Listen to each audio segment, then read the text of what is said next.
जागो रे जागो हिंदू जागो, अमर माटी अमर माँ, देश छोड़बो ना। अत्याचार के बाद बांग्लादेश में अब गूंजने लगी हिंदुओं की आवाज। तेल लहसुन प्याज करने से काम नहीं चलेगा, अब एकजुट होने का समय है। नमस्कार, आजाद सिपाही विशेष में आपका स्वागत है। मैं हूं राकेश सिंह। भारत में हिंदुओं के पास कई सारे मुद्दे हैं, जैसे तेल लहसुन प्याज टमाटर दूध।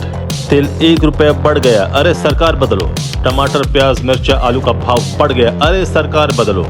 फिलहाल तो हिंदुओं के लिए भारत में ये प्रमुख मुद्दे हैं। हिंदुओं की संस्कृति और सभ्यता बची रहे, उनकी ऐतिहासिक धरोहर बची रहे, मंदिर बचे रहें, उनका वजूद बचा रहे, यह मुद्दा नहीं रह गया है। दूसरी ओर अभी के दृष्टिकोण से देखा जाए तो बहुतायत में कुछ अपवाद को छोड़कर आम मुसलमान का मुद्दा आटा दाल नून तेल की चिंता नहीं है। यह उनके लिए कभी मुद्दा रहा ही नहीं। यह सब तो हर सरकार में उन्हें मिलता ही रहा है। सरकारी आवास या अन्य सरकारी योजनाओं का लाभ लेने में उनसे ज्यादा जागरूक और कोई नहीं है।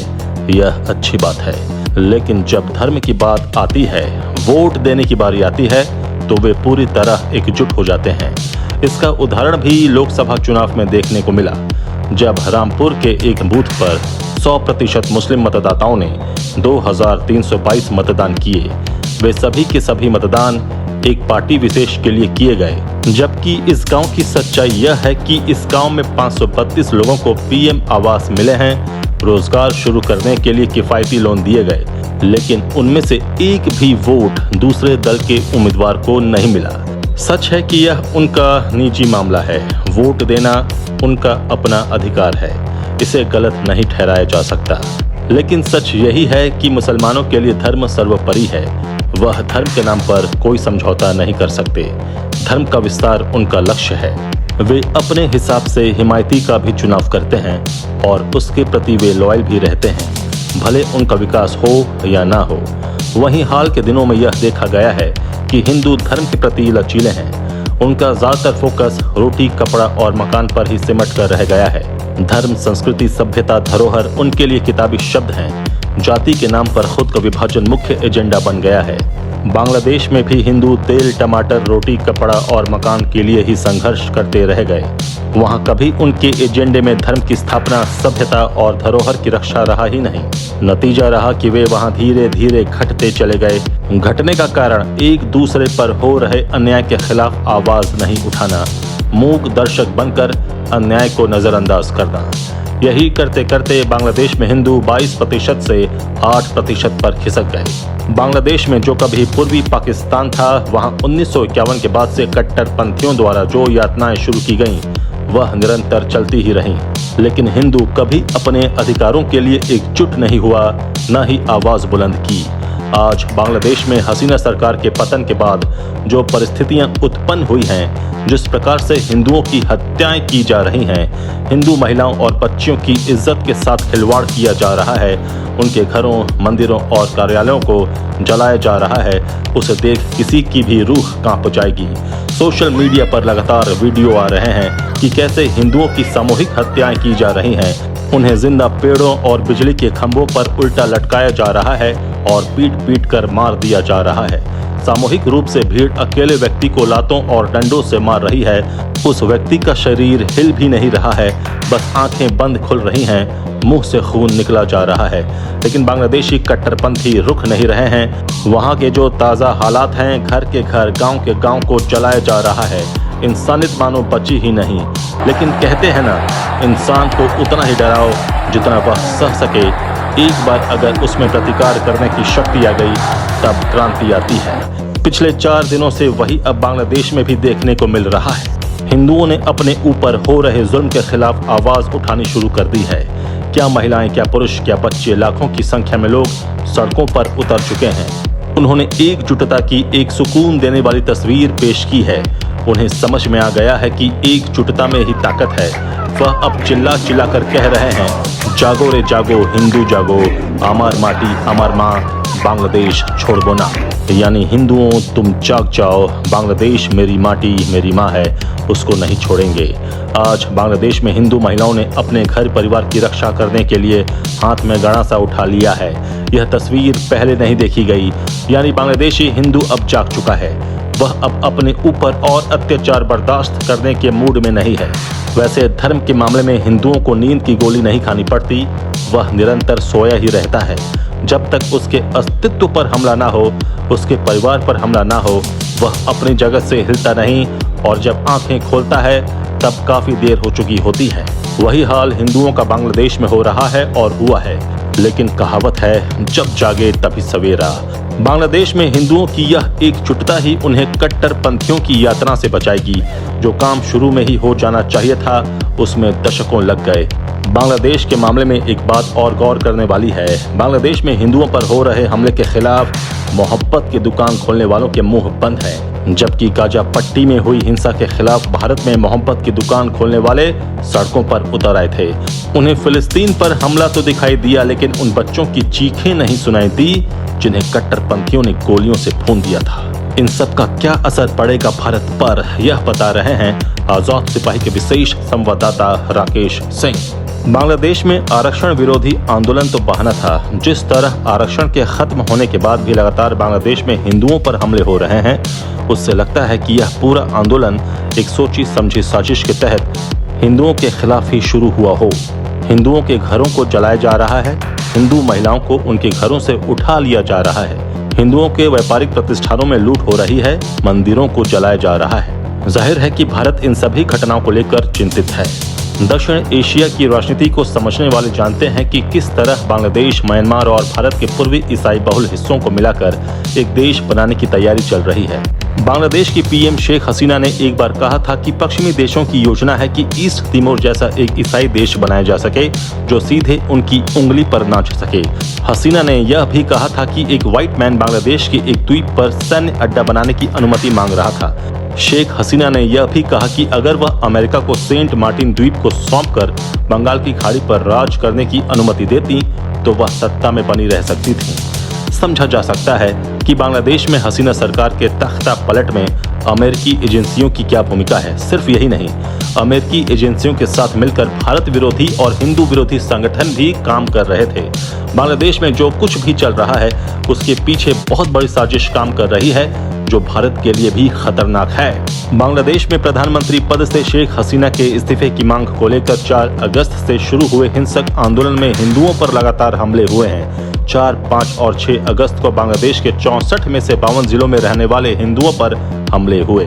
इन हमलों में 205 स्थानों पर हिंदुओं की संपत्तियों और मंदिरों को निशाना बनाया गया। जैसे ही हसीना सरकार का पतन हुआ, हिंदुओं पर हमले बढ़ गए, हत्याओं का दौर शुरू हुआ, क्रूरता की सारी हदें पार कर दी गईं। लेकिन अब बांग्लादेशी हिंदू अपने ऊपर हो रहे हिंसा के खिलाफ आवाज उठाना शुरू कर चुके हैं। हिंदुओं पर हमलों के विरोध में शुक्रवार और शनिवार को बांग्लादेश में जोर की आवाज उठी। 7 लाख से ज्यादा हिंदुओं ने चटगांव के चेरगी पहाड़ इलाके में एकत्रित होकर अपने ऊपर हुए अत्याचारों पर विरोध जताया। उन्होंने अपनी सुरक्षा और देश में बराबरी का अधिकार दिए जाने की मांग की। बांग्लादेश में रह रहे हिंदुओं का कहना है कि हम यहीं पैदा हुए हैं, यहीं मरेंगे, हम अपना देश छोड़कर नहीं जाएंगे और अपने पर हो रहे जुल्मों का प्रतिकार करेंगे। प्रदर्शन कर रहे लोगों ने जमकर नारेबाजी भी की। लोगों ने कहा कि यह देश किसी के पाप का नहीं है, इसके लिए हमने खून दिया है, जरूरत पड़ी तो फिर से खून देंगे, लेकिन बांग्लादेश नहीं छोड़ेंगे। उन्होंने हिंदुओं पर हो रही हिंसा के खिलाफ मूक दर्शक बने रहने को लेकर सिविल सोसाइटी के सदस्यों पर नाराजगी जताई। शुक्रवार और शनिवार को हुए इस प्रदर्शन में लाखों हिंदुओं ने हिस्सा लिया। प्रदर्शन के दौरान दिनाजपुर में 4 हिंदू गांव को जलाने की कड़ी आलोचना की गई।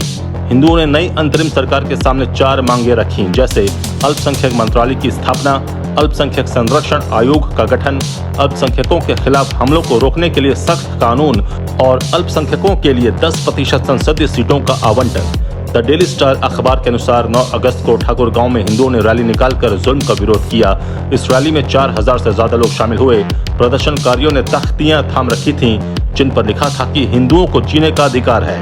हजारों हिंदुओं ने एक स्वर में कहा कि जागो रे जागो हिंदू जागो, आमार माटी आमार माँ, बांग्लादेश छोड़ो ना।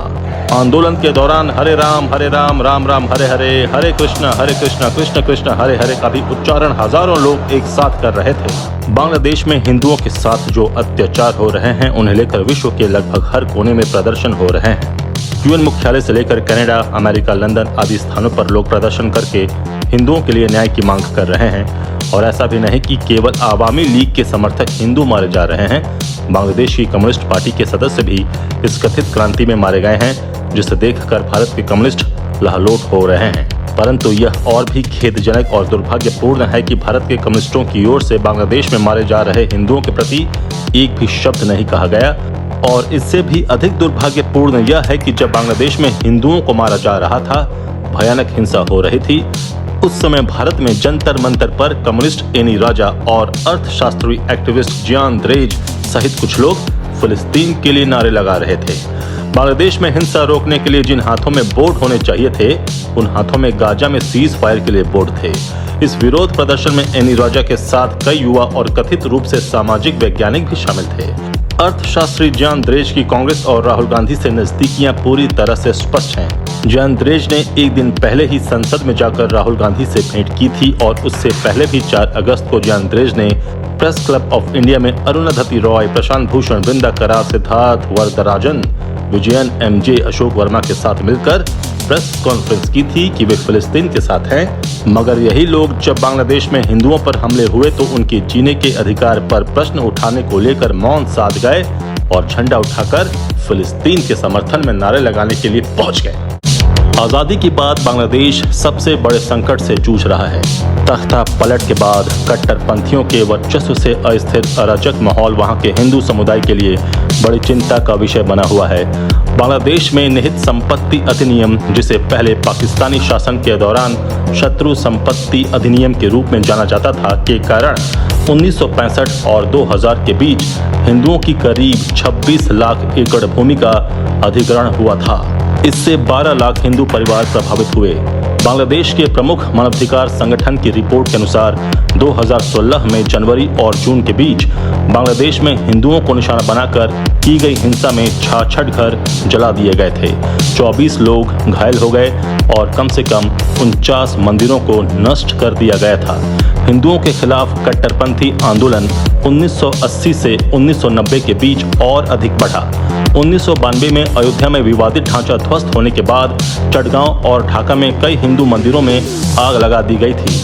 बांग्लादेश मुक्ति संग्राम के दौरान हिंदुओं को विशेष रूप से निशाना बनाया गया, क्योंकि कई पाकिस्तानी उन्हें अलगाव के लिए दोषी मानते थे।